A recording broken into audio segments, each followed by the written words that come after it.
Revitalize your bathroom with big savings at Lowe's. Get up to 40% off select vanities and free delivery during our bath savings event. Plus, get up to 40% off select shower heads. No matter what style you're looking for, we've got you covered. Shop for your bathroom refresh at Lowe's. We help, you save. While supplies last, selection varies by location.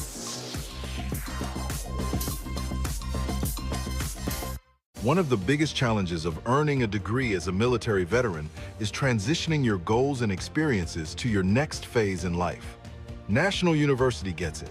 As a veteran-founded Yellow Ribbon School, they offer post-9/11 GI Bill acceptance, dedicated military support and advising services, and credit for your military experience. That's why 30% of their students are military affiliated. NU, education that serves those who served.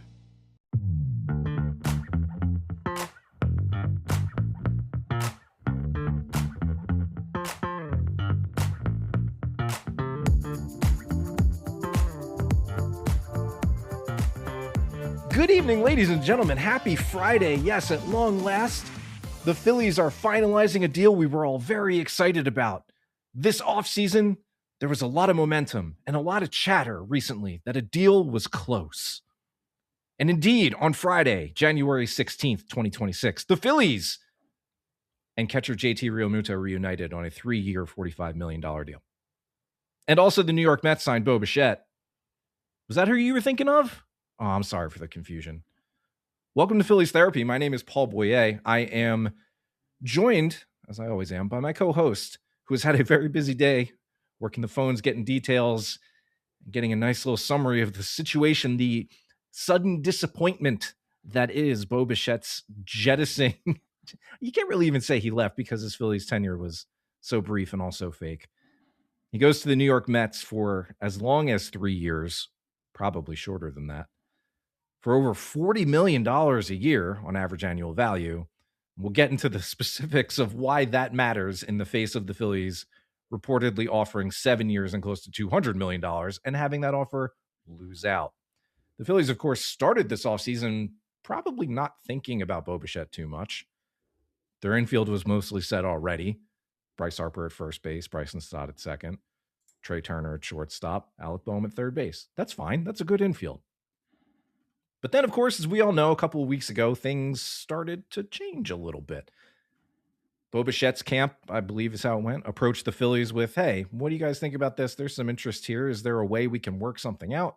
The Phillies, knowing that they are stretched pretty thin with a payroll that exceeds $300 million and all of the penalties and taxes and accessories that would come on top of signing a qualifying offer free agent at this stage of the offseason to this kind of contract, held fast. They did not put in any opt-outs, which are player-friendly.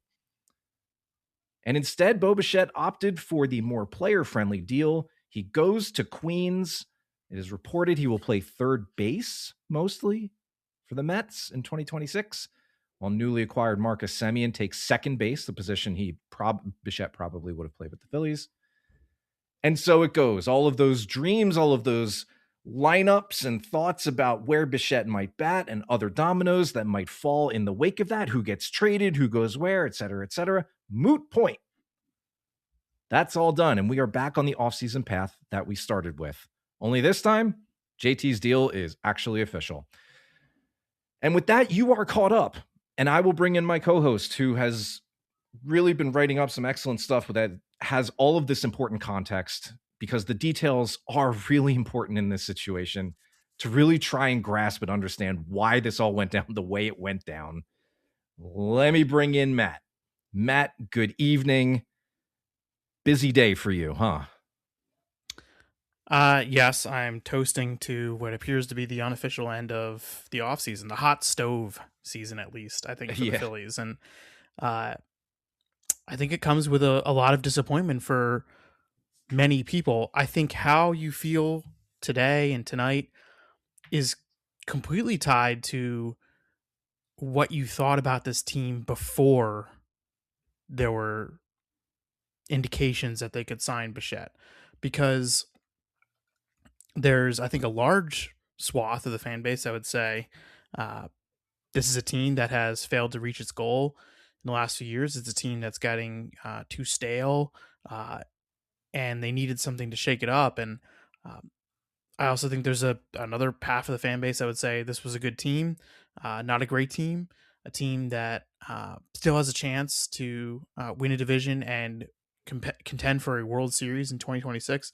And Bo Bichette would have been a really, really nice ad, but this is still a good team. And I think your perspective on how you felt about this team before Bichette is going to really color how you feel now, because I think naturally there's a lot of, there's going to be disappointment. I think that the Phillies had a legitimate shot at signing Bo Bichette. I do believe that they offered more guaranteed years and more guaranteed money than any other team did.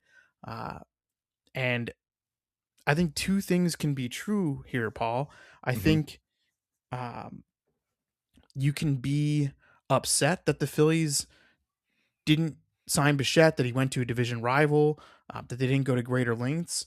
But you can also say that I think the Phillies put forth, from what I've gathered, and I think this is from other teams that were involved or like on the periphery of this, like put together a pretty compelling case to sign Bo Bichette this late in the offseason, when you already have a payroll over $300 million. Yeah. I don't know that, anyone's going to be hanging a banner to say that we tried. But what I'm saying is, like, I don't think this was an empty try. I really don't. Not when we're talking about it. In my reporting, the offer was somewhere between 190 and $200 million. I don't even know that they got to a point where they were making a final offer. I think Bichette's camp moved off the Phillies on Friday morning before they even got to like last and final offers. I don't know that. Certainly, there might have been some people in the Phillies organization who thought they were going to have a deal in place once they got to the level they got to. I don't know that anyone is like, thinks that like there was a deal backed out of that. I haven't found that in my reporting. Yeah. I think the Phillies thought they had a pretty good shot though, because of the offer they made and because of how the market sort of was shaping up. I think that there's interesting dynamics with the teams that were involved and how it all went down and the timing of things. And I don't think the Phillies were played necessarily, because I think all along they knew the playbook, right, of the Dodgers and the Mets. Like they knew that they were there. Okay, it's not like the Mets or the Dodgers are coming out of nowhere, to sign Kyle Tucker and Bo Bichette. Like I think the Phillies were well aware that there were different suitors at play. The Red Sox were definitely a logical fit. Lost out on Bregman, then end up pivoting to Ranger Suarez. The Mets were not mentioned a lot with Bichette this offseason at all. But I think that I don't think the Phillies were surprised that the Mets were involved and knew that the Mets would be coming in with that sort of structure, right? The short-term high AV structure like the Dodgers had. And especially like after, the reports of the offer that they made to Kyle Tucker was $220 million over 4 years. That was Will Salmon, my colleague at The Athletic, who does a great job. He reported that figure on Thursday, and that's a big number. There's a larger conversation to be had here about how the Phillies do business and whether that is still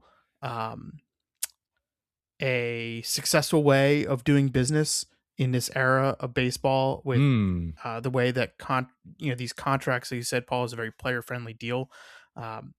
It's possible that Bo Bichette deal is essentially a 1 year. I'm looking at it as a 1 year, $47 million deal, because he's making $42 million in 2026 and has a $5 million buyout if he takes the opt out. And if he has a good year, like I think he's going to go back to free agency. I mean, like, why wouldn't he? To then go get the long-term deal. Right. And so the Mets are in the same sort of tax bracket as the Phillies, and it's 110% tax on pretty much every dollar of Bichette's deal. It's almost like it's like a $95 million 1 year deal with the tax, which is wild. It's so much for 1 year. It's a lot. And then before getting into the other penalties, the draft picks and the penalties and bonus pool penalties, and nobody, and like again, the average fan is like, I don't care. Like, go get me Bo Bichette. And like the idea of him was enticing. It really was. And we talked about it quite a bit. And I think that just remember, I mean, the circumstances, like had Realmuto taken the offer earlier in the offseason, this would have never been a thing. I guess Yeah. people would have just been disappointed all offseason. I don't know. I mean, like, I think it's a tough day for the Phillies, right? I think Yeah, there's yeah. no dancing around it, right? I mean, that you invested, like, it wasn't like fake time and resources that you invested into this idea. I mean, like, they were pretty invested in this thing. I mean, like, they spent a lot of time on it. They spent they made a competitive offer, and I don't think you can dance around it. Like, it's a difficult day for them, but uh I don't think it's like end of days. I don't No, know. I mean, no. uh No, no, there's no. gonna be I think there's gonna be a faction of people who are gonna be frustrated no matter what. I mean, like, I even if agree. they sign Bichette and then uh get a different catcher, trade Alec Bohm, move some pieces around, move some payroll around, I think the narrative still would be, well, like, let's see them win in October. I mean, like, and I think that's always going to be the case no matter what roster they put forth. And uh, I certainly don't think the Phillies have won the offseason or will be winning the offseason. And that doesn't mean that they won't win the season. But Right. I I don't think there's any way around it. I mean, I think it was a disappointing day for them. Um, I don't know. I mean, like, what you're sort of a measured kind of guy. Like, what was after the initial sort of shock? What's been your how has your reaction changed over the course of, I don't know, 10 hours? Yeah, it's been an interesting day, I think in large part because yes, it didn't really register with me as a huge disappointment when I saw somebody in our Discord paste the link to the, Will Salmon, I think breaking, you mentioned it breaking the contract was happening, that there was an agreement. I saw that it was the Mets and I was like, "Oh man, that's funny." Like, the Phillies got bogarted by the one team where it feels like it hurts the most. And that doesn't feel great, but at the same time, I had no designs on Bo Bichette 2 weeks ago. It doesn't feel as though everything this team was building toward this offseason hinged on this and now it's gone. I think it is true that there is no fallback for a move as big as that. There's No, nothing not this left time of out there. year. Yeah, No. there's nothing left out there for that. Not really even in the trade market, especially because the Phillies don't want to trade their best chips because they plan on using them in the big leagues this year. So the Phillies are now at a point where it seemed as though they had a big opportunity almost fall into their laps.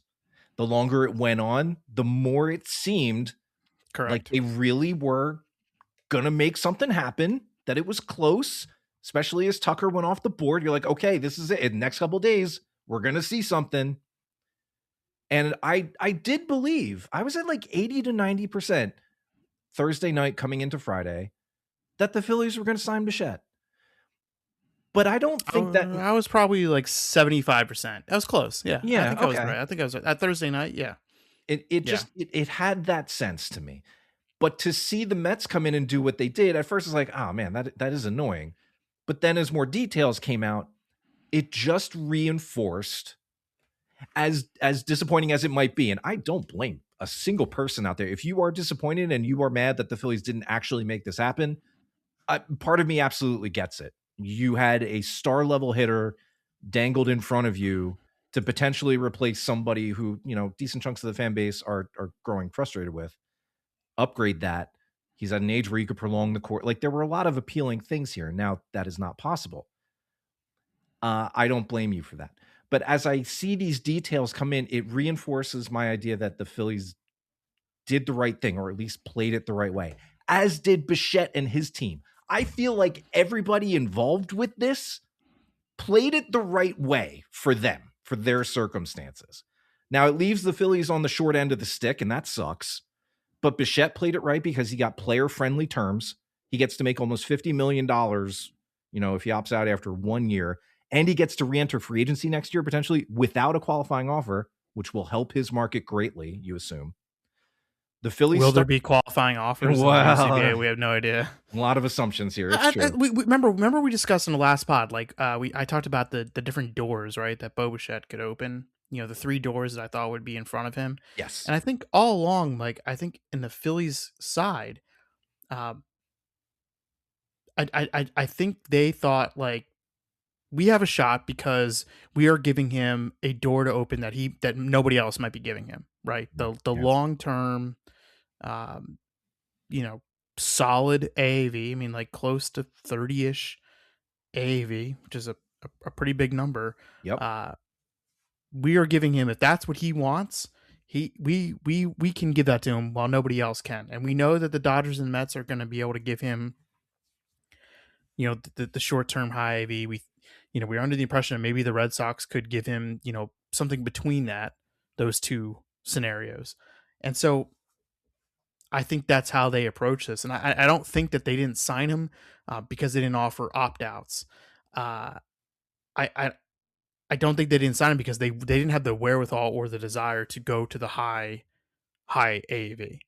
And that, Paul, like, to me, you can tie that back to two guys right now on the roster to $38 million, which are really, I think, hamstringing anything that they want to do. And that's the money that's owed to Nick Castellanos and Taijuan Walker in 2026.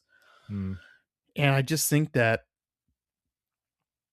that money, I mean, that's essentially the Bichette money. I mean, if you had that money, you would have been players for Tucker or Bichette. Maybe not, right? I mean, Tucker seems like, who the hell knows? I mean, Tucker was like, I think wanted to go somewhere where he could make a lot of money and not, be the guy. And I guess he could have done that here in Philadelphia, but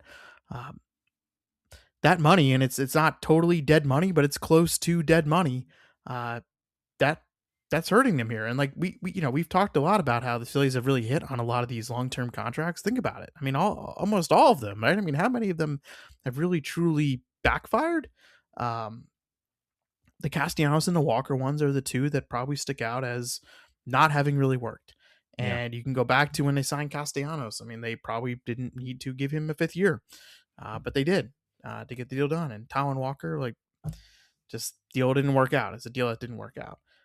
But you have to pay the price for the back end of some of these long-term deals, just like the Phillies are going to have to pay the price for the back end of these, these contracts to Aaron Nola and Trey Turner and Bryce Harper. There's a price ultimately to be paid. They avoided it with the first iteration of Realmuto's long-term deal, of Wheeler's long-term deal, of Schwarber's long-term deal. Those were all really good long-term deals, and they haven't had to deal with a lot of this dead money per se. They've had some of it, but not a lot of it. And I think in this instance, it really affected them because ownership was willing at some level to extend the payroll, but not to the point where they were adding a $40 million salary on top of, what was already going to be the highest payroll in franchise history. They paid like a 60-something million tax bill last year. It would have been almost $100 million this year, even more than that, maybe. They chose not to, and the Mets will pay 110% tax too on Bichette's deal. They're over that threshold also. So it's a matter of ownership, and you're talking about the two clubs, Paul, I think in the sport that are the only ones that have more financial might than the Phillies do, right? The Dodgers and the Mets. Sure. I mean, those are the two teams that they were going up against here, and they just couldn't match those terms. Yeah. And I think on one hand I understand why, and on the other hand, I get why people are upset about it. One of the biggest challenges of earning a degree as a military veteran is transitioning your goals and experiences to your next phase in life. National University gets it. As a veteran-founded Yellow Ribbon School, they offer post-9/11 GI Bill acceptance, dedicated military support and advising services, and credit for your military experience. That's why 30% of their students are military affiliated. NU, education that serves those who served.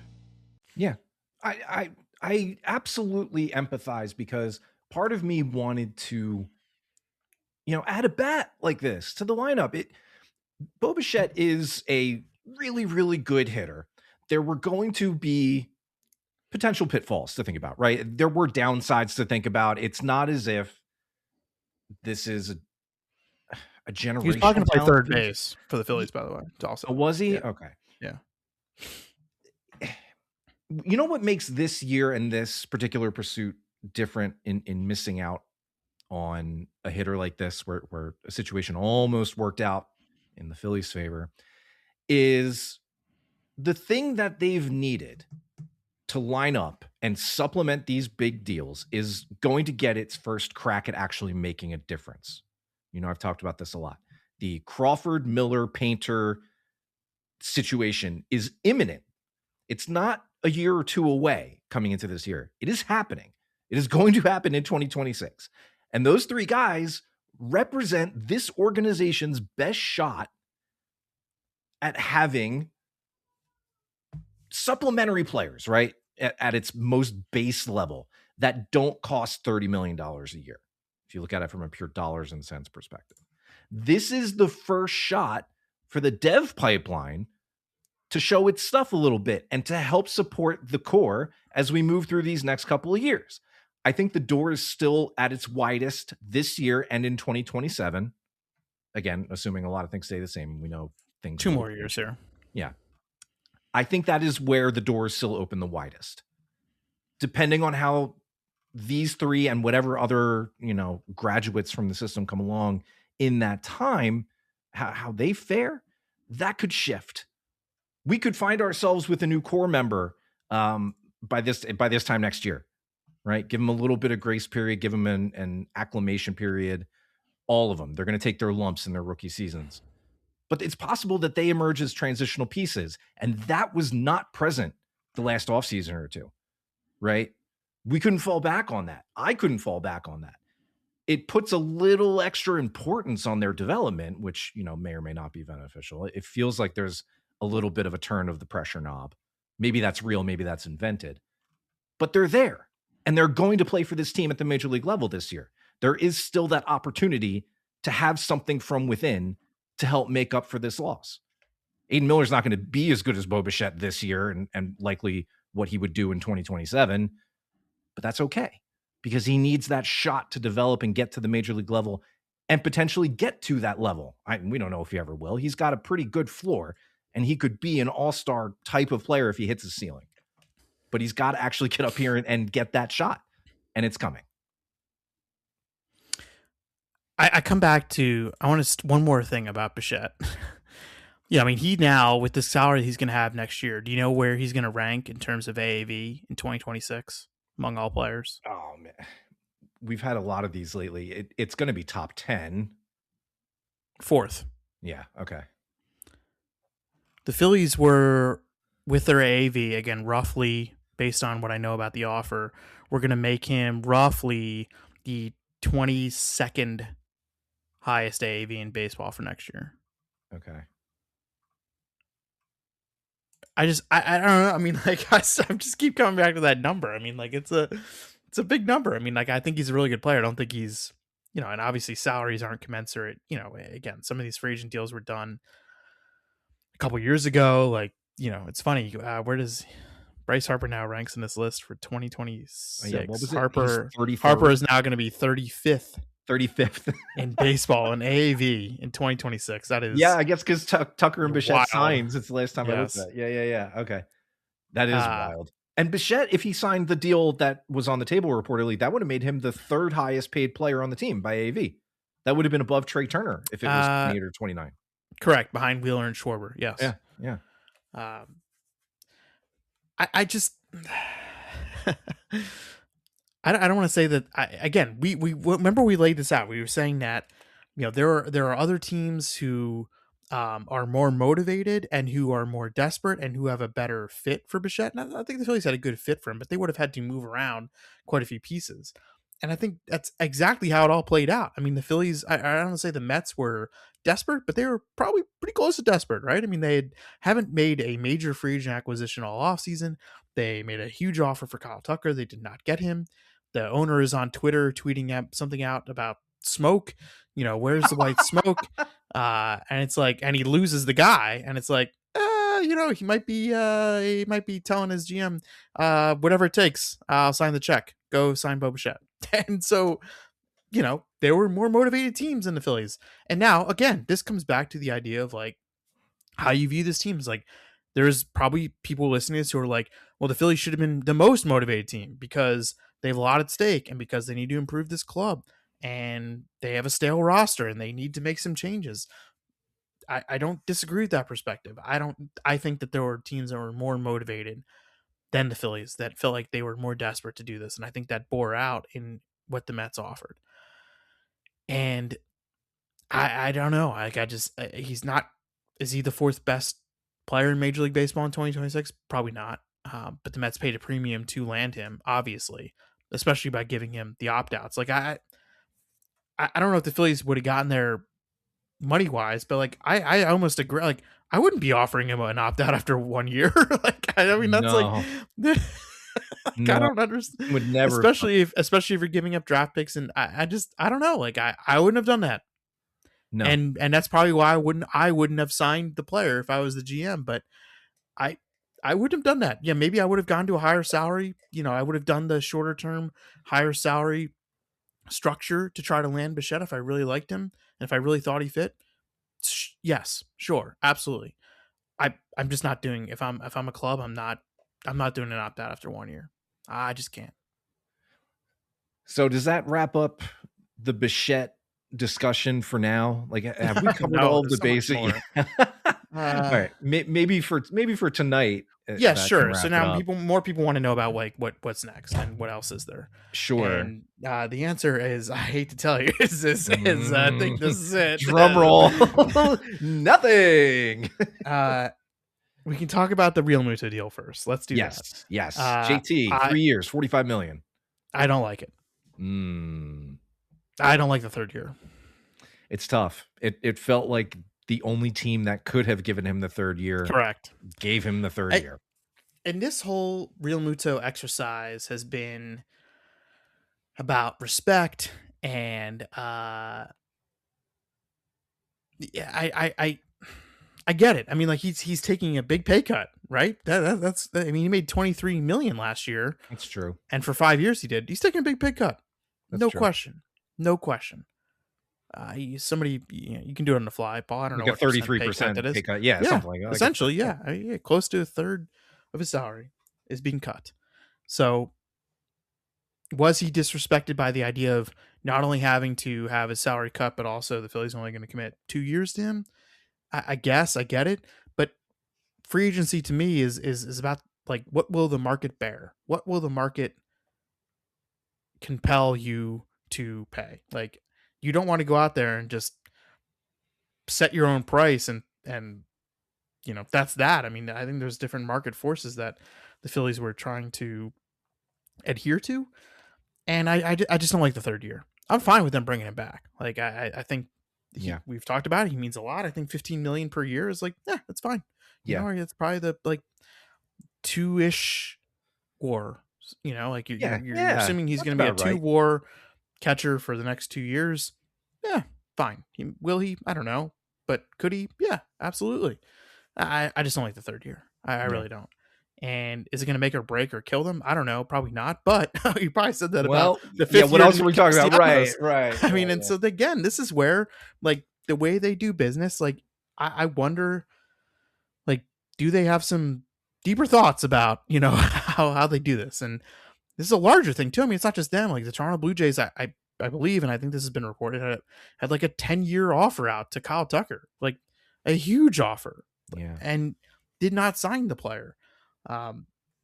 Is the tactic of, you know, just trying to outbid with years and guaranteed money, is that dead now because of the opt-outs and because of the structure that, you know, is now the precedent for some of these star players? I wonder. Maybe the JT deal, Paul, like, are you as annoyed by it as I am? I'm not. I don't know, annoyed is the right word. I think the third year is just so unnecessary. It's so unnecessary. Well, if you wanted to have some kind of option that triggered a vesting option, or I just think it's unnecessary. To straight guarantee it is probably a little over the top. Yes.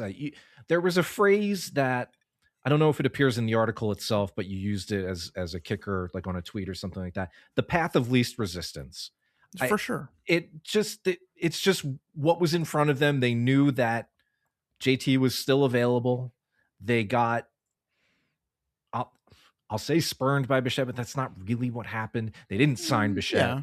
Yeah. And they're like, okay, we got to jump back on this before the rest of the market collapses on us, because after JT, Victor Caratini quickly signed. There are questions about him too, but he was the next best guy out there in free agency.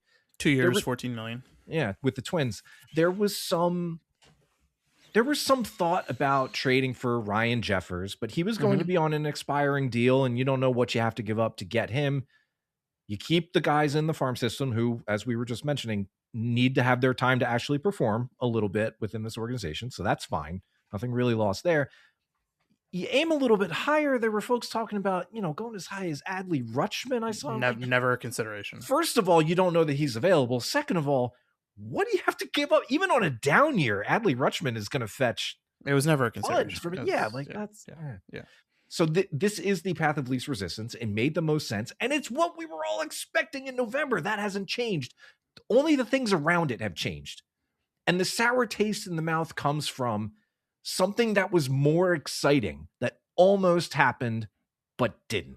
Yeah, but again, there will be anger directed toward Realmuto, I guess, right? But it's more about like what they couldn't do because of the other dead money. I mean, like in another offseason where they're re-signing Realmuto to this kind of deal and still going out and getting like a right-handed, quote unquote, middle of the order bat, you're okay with the Realmuto deal. You're like, yeah, like of course. I mean, you got to bring the catcher back. Like he means a lot to them. Yeah.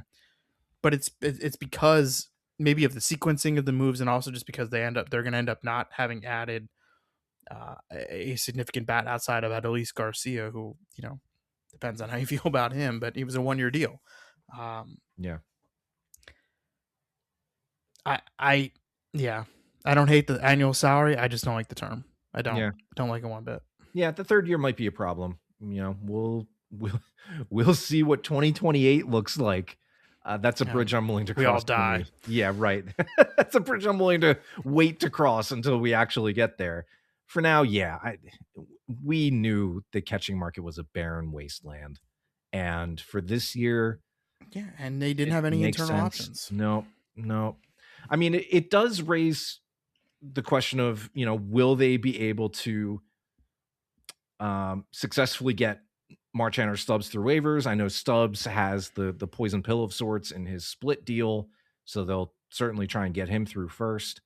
There isn't a whole lot of depth beyond those three. They've signed a couple guys. Yeah, so it's Rene Pinto. Oh, okay, longtime veteran. That's a name I recognize.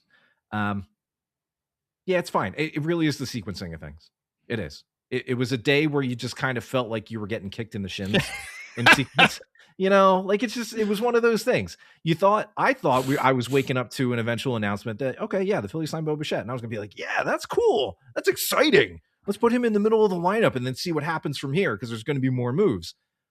And then it comes out that not only did he not come to the Phillies, he went to a division rival. But I mean, this was always you knew this. I mean, like if they weren't going to sign Bichette, like they're bringing Realmuto back. Yes. Yeah. I mean, but at that point, it comes to like, all right, there it is. And this is more of a sticking point for others than it is for me.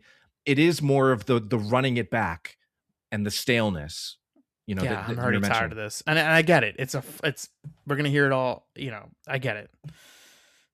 It's not as big a problem for me. It's not as big a problem for me. It really is not. There are people who are already getting tired of me saying that. I'm tired of you. Well, you should be the most tired of me, if anybody. Already tired of me saying that this team won 95 plus games 2 years in a row. I completely understand that every year you add to everybody's age raises the possibility that things will not go as well. Right? I get that. That's aging in athletes and baseball players. That's how it goes. But man, it would take a big falling off from so many places on the roster, not just like one or two guys, a lot of places on the roster, for them to not challenge 90 wins fairly easily.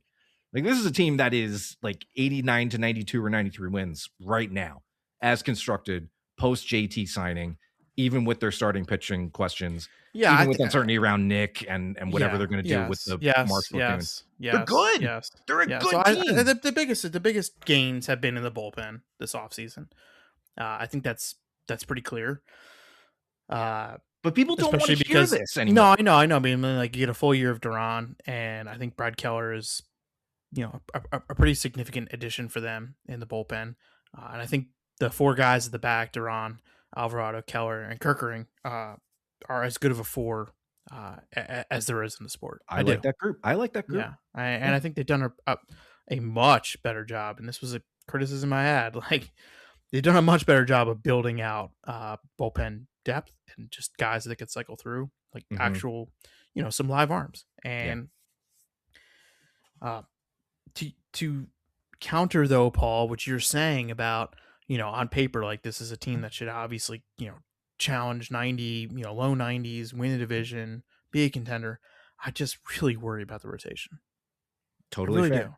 And I don't Totally fair. And like, in talking to people today, like, I do think that there is a very good case to be made for them to go get another starter, and not just like a sixth starter type.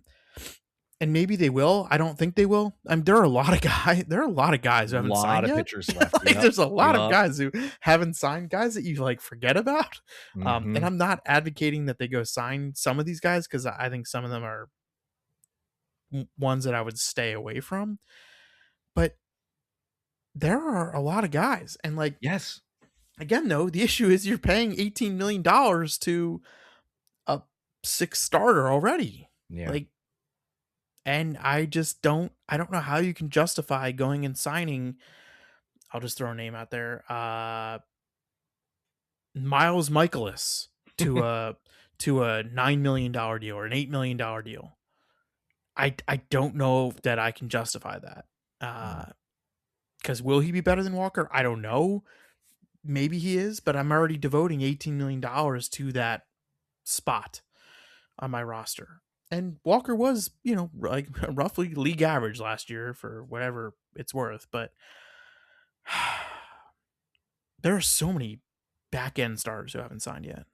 And also, like, how much is that moving the needle? I don't know.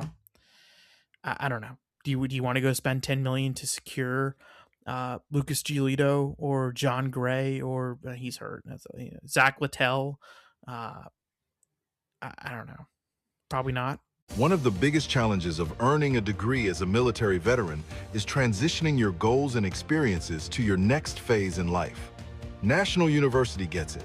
As a veteran-founded Yellow Ribbon School, they offer post-9/11 GI Bill acceptance, dedicated military support and advising services, and credit for your military experience. That's why 30% of their students are military affiliated.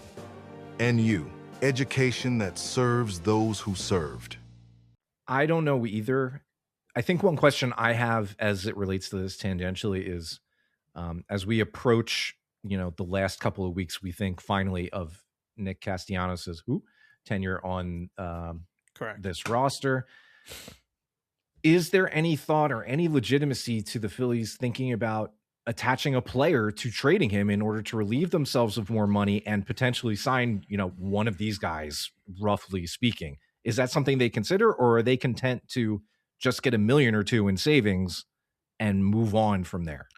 I think they're content to get possibly a couple million in savings, although I'll believe when I see it. I think it's bad business for them to be attaching a prospect to get off money. Yeah, I wouldn't love it either. It's already a depleted farm system, and your competitive advantage is supposed to be money. I don't like that. You're compounding mistakes. Yeah, you're compounding mistakes. Like, you already made a mistake in giving Castellanos the 5th year. Like, now you're gonna attach a prospect to get off of it so you can sign Justin Verlander. Griffin Canning. No, like, I was trying to find the most random name I could find on here.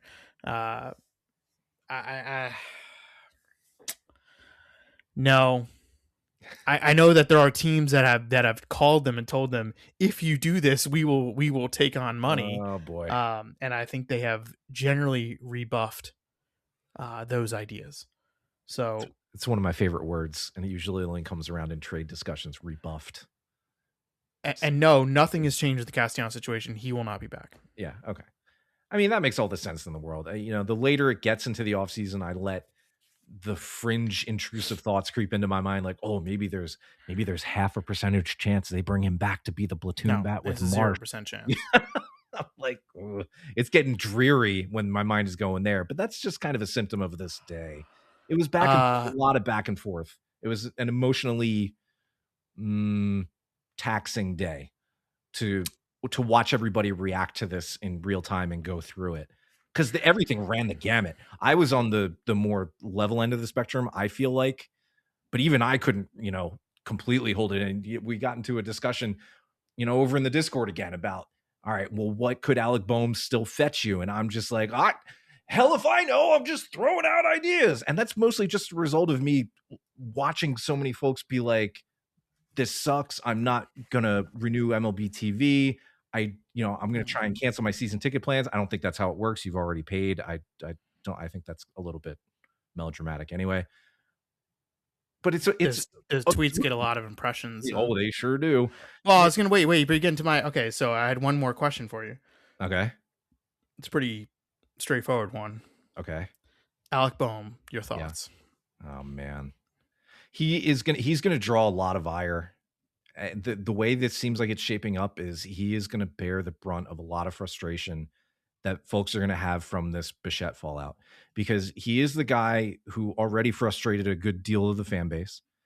The double plays, the wearing his heart on his sleeve, the getting benched in a playoff game, the origin story of how it all started, where he's, I hate this place thing. And he bounces back from that, but then he doesn't fully realize, you don't think the potential that he maybe should have had as a number 3 overall pick. He's had a good major league career. He's been a good major league player, but he has been at the wrong place, at the wrong time, what feels like a little bit too often. It's not always his fault, but I think he's going to draw a little bit more of this again, because he is somewhat emblematic of some fans' perspectives of why this team hasn't been able to get over the hump the last couple of years, despite having a number of incredible talents on its roster. And I find myself thinking that he is potentially still movable, but I have a hard time getting anything concrete about it and whether the juice is worth the squeeze. Here's a hot take. Alec Boehm or Eugenio Suarez for a year? I want Boehm. I think I do too. Suarez, I don't. There's a lot that worries me there. Certainly not a defensive upgrade at third base. You wouldn't be getting that. I know we rag on Boehm a little bit, but Boehm's made himself a passable. You already got Eugenio Suarez. His name is Aldois Garcia. Yeah. Oh. I'm not. I just profile wise, comparison wise, in terms of what you mean. Big power, big swing and miss. Yeah. You already got that kind of guy. Like that. That was your guy right there. Yeah, maybe. I look across the trade market and I don't know what else could be out there for an upgrade there. It's something that hasn't even crossed my mind. I hadn't even thought about it. So he'll stay, and he'll. You know what? I'll just try to think about it optimistically and focus on the walk year angle, because he will be a free agent after this year. Yes, he heads into free agency in an uncertain market, and who knows what awaits him, but he will, after this season, whenever the next one picks up, have a chance to pick his next team. And it's not a great market. No. And you can have a larger conversation about that. I mean, I think that was one of the reasons why they were compelled to make a push for Bichette, is that next offseason's hitter market, let's make a distinction here. Next offseason's hitter market is not great. The pitching market is very good, especially the starting pitching market. It's about as but it goes even beyond that. There's some really solid starting pitchers who will be available next offseason, if there is an offseason, if there's a sport, if there's a plan. So their lineup conundrum is I mean, there's only one way to solve it right now, essentially, is that Crawford and or Miller become solid contributors, yes, or at least give you an idea that they could be that in 2027. This year is about keeping their head. That's a lot. It's a lot to put on those guys, because I don't. think you can expect greatness right away. But No. I do think that like the one byproduct of not signing Bo Bichette is that there is a path for Aiden Miller in the summertime. Like if he does have a good 2.5 months or 2 months at AAA, and there's an injury or there's a need at the major league level or ineffectiveness, he certainly could play his way into the picture here in 2026. Now, I think I am expecting that. I'm almost planning on that. It might be later in the summer, but I am planning on seeing Aiden Miller this year. Yeah. So they don't need to be Miller, Crawford, Painter. They don't need to be great this year. Would it help? Yeah, sure. But they have to contribute. They do. I mean, they got to keep their heads above contributions water from those guys. Yeah. I mean, it's asking a lot, but I mean, they really do. They really need some contributions there.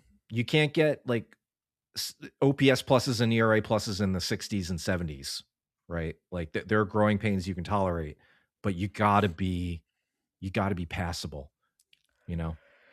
Yeah, I'm watching the Sixers try to blow a game here.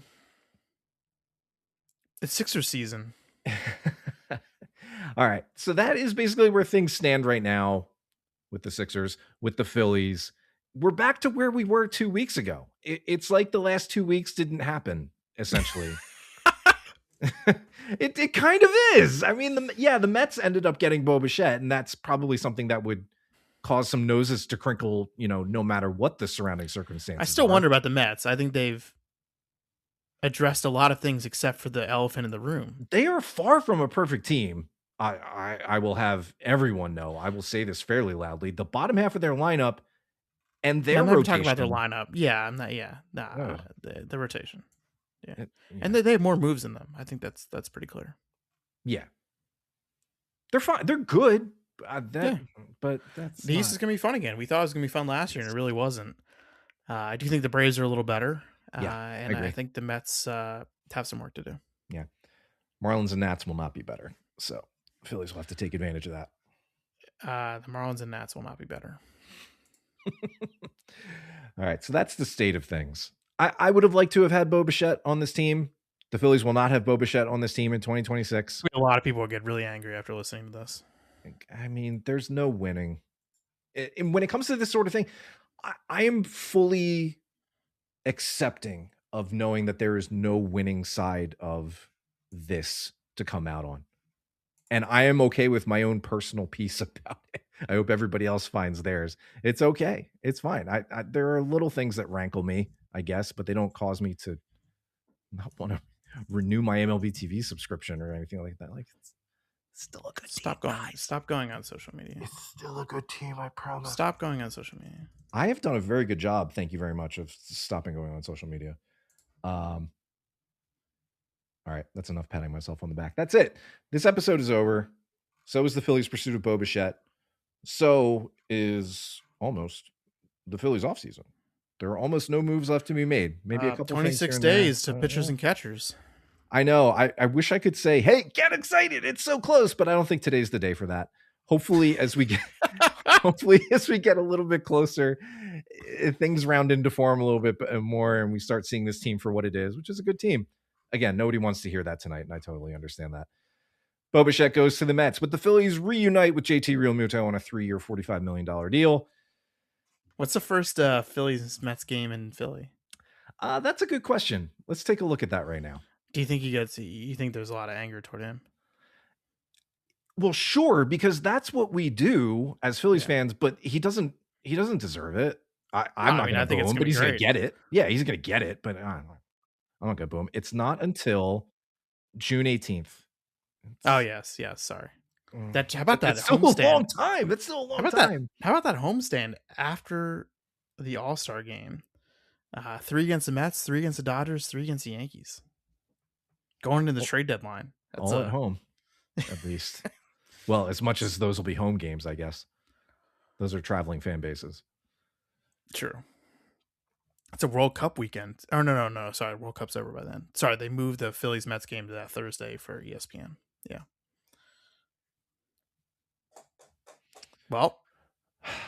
What do they say? In the words of Cameron Winter, love takes miles. You better start walking. I don't know. I like him. I like Geese. I like how the band Geese and Cameron Winter make people frustrated because he has a funny voice. He's wise. Sixers. We got to end this. Thank you, everybody, for listening. This has been Phillies Therapy on a Friday night, part of the Believe Podcast Network. For Matt, I am Paul. We will, I promise you, talk to you all again soon.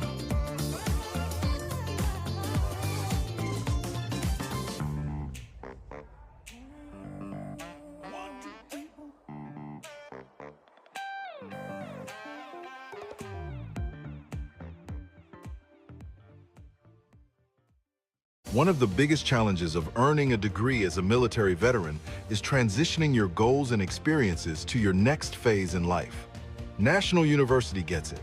As a veteran-founded Yellow Ribbon School, they offer post-9/11 GI Bill acceptance, dedicated military support and advising services, and credit for your military experience. That's why 30% of their students are military affiliated.